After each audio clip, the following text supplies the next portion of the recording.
Bismillahirrahmanirrahim. Assalamualaikum warahmatullahi taala wabarakatuh. Bismillah masyaallah la yasubul khair illallah. Bismillah masyaallah la yasifasu illallah. Bismillah masyaallah maka min ni'matin faminallah. Bismillah masyaallah la haula wala quwwata illa billah. Alhamdulillahil wahidil ahad al-fardis samad alladzi lam yalid wa lam yulad wa lam yakul lahu kufuwan ahad.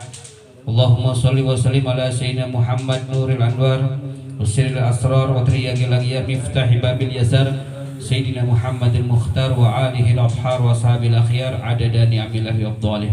Subhanaka la ilma lana illa ma 'allamtana innaka antal alimul hakim. Rabbi shrah li sadri wa yassir li amri wa hlul 'uqdatam min lisani yafqahu qawli wa syaddid lisani wahdi qalbi bihaqqi sayyidina Muhammadin sallallahu alaihi wasallam. Amma ba'd.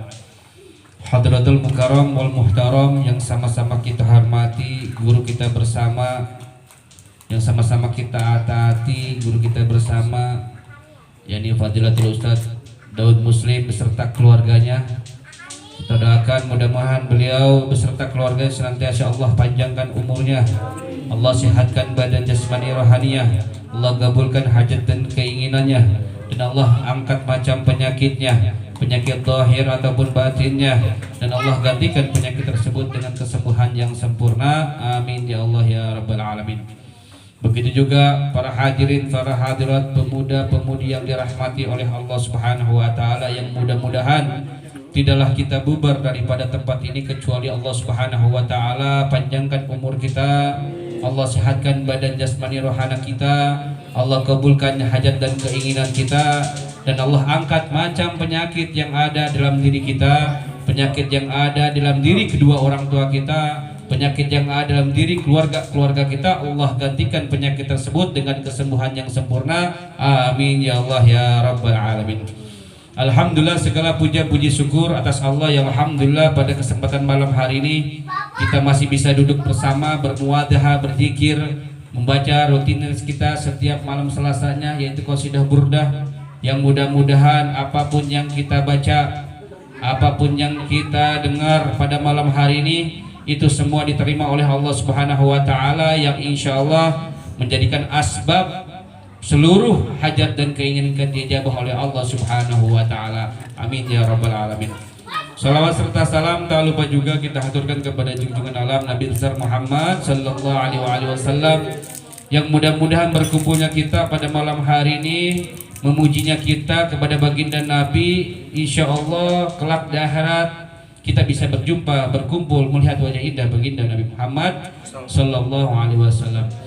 Hadirin wal hadirat rahimakumullah, alhamdulillah kita masih berada di bulan Rajab, yang mana pada malam sekarang adalah malam Senin, malam Selasa terakhir di bulan Rajab, yang kemarin ibadahnya kurang mungkin di bulan Rajab tersebut, istighfarnya kurang mungkin, banyak bermaksiat kepada Allah Subhanahu wa taala.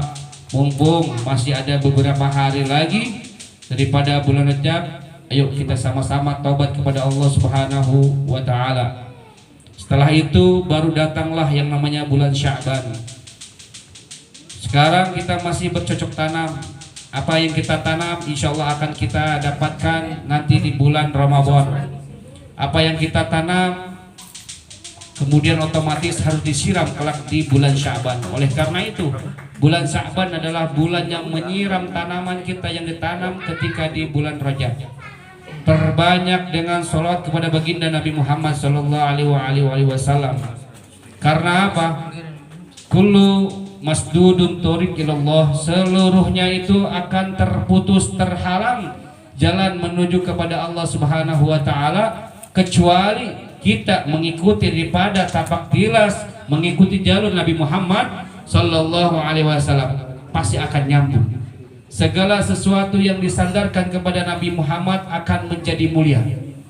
Kita lihat ketika Isra wal Mi'raj baginda Nabi Muhammad sallallahu alaihi wasallam, sekelas malaikat Jibril alaihissalam tidak bisa menembus daripada Sidratul Muntaha melihat zat mulia Allah Subhanahu wa taala. Akan tetapi satu makhluk yang menempel di badan Rasulullah ikut menyaksikan, ikut melihat daripada cahaya Nabi Muhammad, cahaya daripada Rasulullah cahaya daripada Allah Subhanahu wa taala. Siapa itu?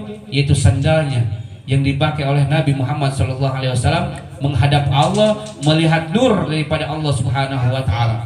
Sungguh luar biasa. Itu karunia anugerah mujizat Nabi Muhammad SAW.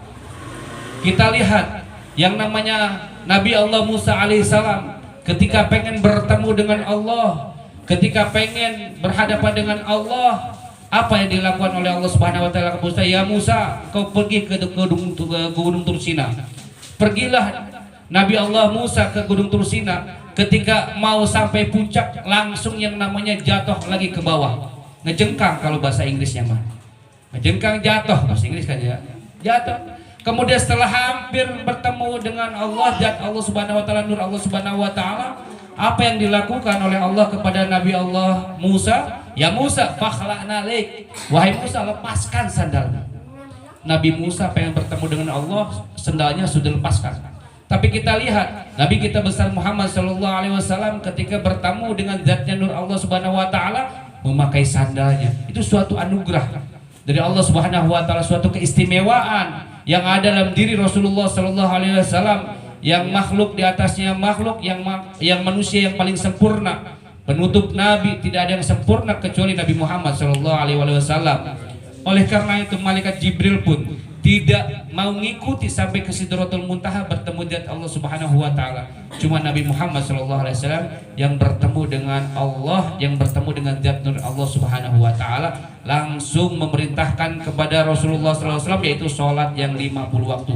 Kalau yang lainnya tidak langsung diperintahkan oleh Allah, pasti ada wasilah, tapi sholat langsung Allah mempertemukan daripada kekasih Nabi Muhammad SAW langsung diberikan yaitu 50 waktu.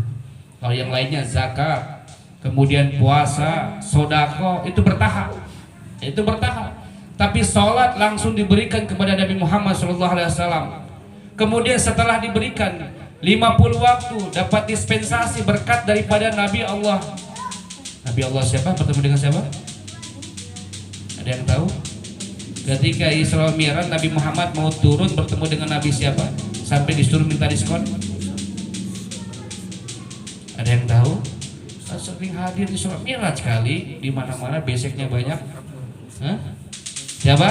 Nabi Allah Musa alaihissalam, entah di kalangan ke-5 ataupun ke-6. Bertemu suruh minta diskon pada Allah Subhanahu wa taala. Sampailah, kalau enggak Nabi Ibrahim alaihissalam. Lupa lah.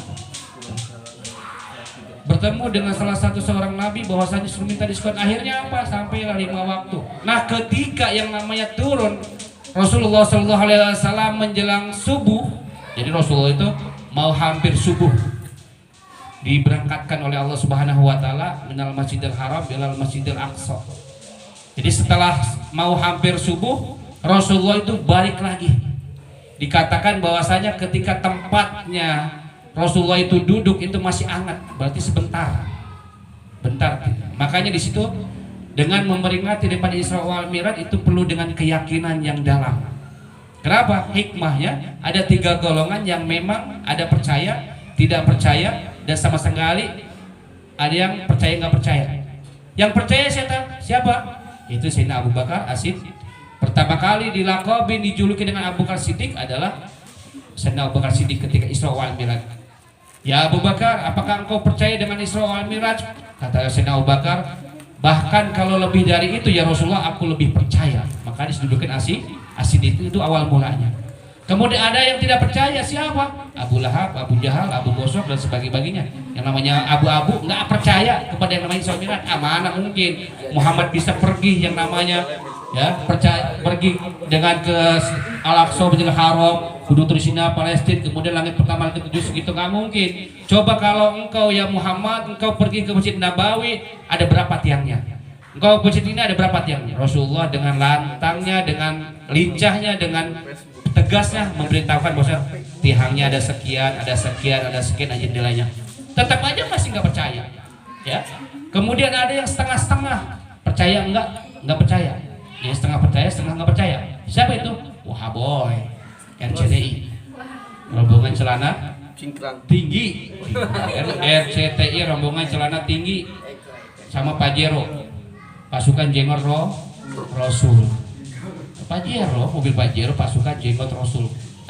Itu nggak percaya dengan Isra, dimi'rajkan baginda Nabi Muhammad SAW, nggak percaya dengan Maulid. Itu hikmahnya. Kemudian yang namanya Nabi Muhammad SAW, kapan sih diperintahkannya sholat? Tahu-tahu ujung gini ada zuhur, ada subuh, ada asar, kapan? Nah, ketika menjelang subuh, malaikat Jibril alaihissalam turun, ya Rasulullah, ya Muhammad, sekarang engkau waktunya sholat subuh. Diajarkan. Begini rukunya, sujudnya diajarkan sama malaikat Jibril. Setelah itu waktu zuhur datang, malaikat Jibril turun lagi, ya Muhammad, engkau waktunya sekarang sholat zuhur. Diajarkan lagi berapa rakaatnya, 1 rakaat, 2 rakaat, sama. Kemudian asarnya juga malaikat Jibril turun lagi, memberitahukan kepada Nabi Muhammad, ya Muhammad sekarang waktunya sholat asar. Belajar lagi, diajarin lagi, terus maghrib, isya, diajarkan oleh malaikat Jibril alaihissalam. Makanya Nabi Muhammad SAW mengatakan, "Shollu kama ra'aitumuni usolli." Sholatlah sebagaimana aku sholat. Jadi harus ikutin rukuknya benar. Itu langsung malaikat Jibril yang mengajar kepada Nabi Muhammad SAW langsung. Tapi kalau yang lainnya kayak zakat dan puasa itu ada setelah hijrah, ada sebelum hijrah. Makanya hukum daripada yang namanya sholat itu diwajibkan setelah hijrahnya baginda Nabi Muhammad Sallallahu Alaihi Wasallam, ataupun yang lainnya zakat kemudian puasa itu sebelum hijrahnya cuma dianjurkan aja, cuma disuruh dipakai, kemudian setelah hijrah baru diwajibkan kepada umatnya. Jadi ada tahapan-tahapannya. Tapi kalau sholat langsung oleh Allah Subhanahu Wa Taala kepada Nabi Muhammad Sallallahu Alaihi Wasallam. Oleh karena itu hadirin wal hadirat rahimakumullah, bulan Sa'ban sebentar lagi, yang masih punya qadha hutang daripada puasanya, qadha sekarang. Wabil khusus yang perempuan, otomatis setiap bulannya ada ember, ya, baik sehari paling sebentarnya, ataupun 7 hari, ataupun 15 hari. Ya qadha dari sekarang. Jangan sampai ketika masuk bulan Ramadan itu belum mengqadha, maka seluruh puasa-puasa yang lalu mengapung antara langit dan bumi, tidak diterima oleh Allah Subhanahu Wa Taala. Yang laki-laki mungkin kemarin-kemarin dia sering nyemen, sering pergi ke warteg syar'i yang kelihatan yang kaki doang. Ya kan, banyak warteg syar'i ya, yang mungkin sengaja habis pulang, habis kerja panas-panasan, akhirnya minum doang, es dan sebagainya. Oleh karena itu yang masih punya hutang qadha sekarang mumpung masih ada sebulan lagi. Ya, sebulan lagi untuk mengqadha apapun yang kita punya. Oleh karena itu hadirin wa hadirat rahimakumullah, ayo kita sama-sama daripada Rajab ini kemudian menjelang Sa'ban, tingkatkan kualitas kita, ketakwaan kita kepada Allah Subhanahu Wa Taala. Karena apa? Ada beberapa orang yang memang Allah tidak akan ngampuni dosanya. Sekalipun Allah menurunkan rahmat, maghfirah pada bulan Rajab, pada bulan Sa'ban, sekalipun bulan Ramadan, dia tidak akan kebagian rahmat dan ampunan dari Allah Subhanahu Wa Taala. Siapa? Salah satunya adalah aqil walidain, yaitu orang yang durhaka kepada orang tua. Hati itu, ya. Sekalipun Allah turunkan rahmat, maghfirah, ampunan di bulan ini, bulan Sa'ban, Ramadan, orang yang durhaka terhadap orang tua, maka tidak diampuni oleh Allah Subhanahu Wa Taala. Oleh karena itu yang punya orang tua, jaga orang tuanya, hormatin apa kata-katanya, ikutin apa daripada perkataannya, jadikan diri kita berbakti kepada kedua orang tua kita. Amin ya Allah ya Rabbal alamin. Rabbi fadfa'na bi barakatihim wa hdina husna bi hormatihim wa amitna fi tariqatihim wa mu'afati minal fitani. Dawu biha subhanakallahumma wa tafiha salam wa akhiru dawana alhamdulillahi rabbil alamin.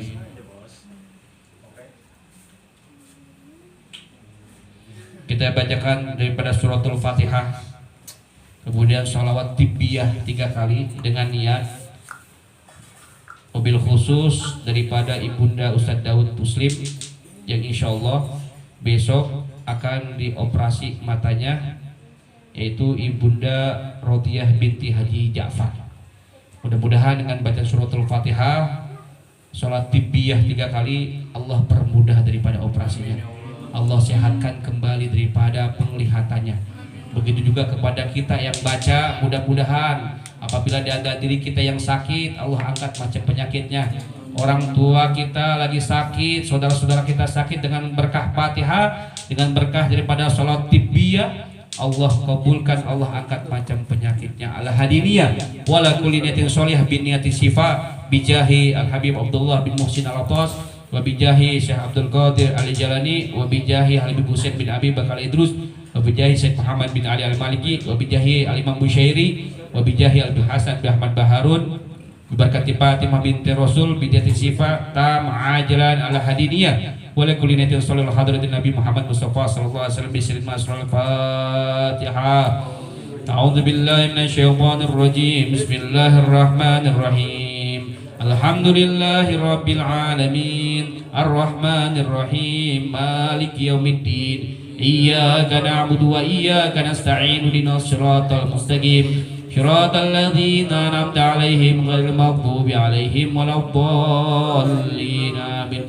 Bismillahirrahmanirrahim. Allahumma sholli ala sayyidina Muhammadin tibbil qulub wa dawaiha wa afiyatil abdani wa shifaiha wa dhil absari wa diaiha wa ala alihi wa sahbihi wa sallim. Allahumma sholli ala sayyidina Muhammadin tibbil qulub wa dawaiha wa afiyatil abdani wa shifaiha wa dhil absari wa diaiha wa ala alihi wa sahbihi wa sallim. Allahumma sholli ala sayyidina Muhammadin tibbil qulub wa dawaiha wa afiyatil abdani wa shifaiha wa nurul absari wa diaiha wa ala alihi wa sahbihi wa sallam. Walhamdulillahi rabbil alamin. Hakadha minni billahi taufiq wal hidayah. Assalamualaikum warahmatullahi taala wabarakatuh.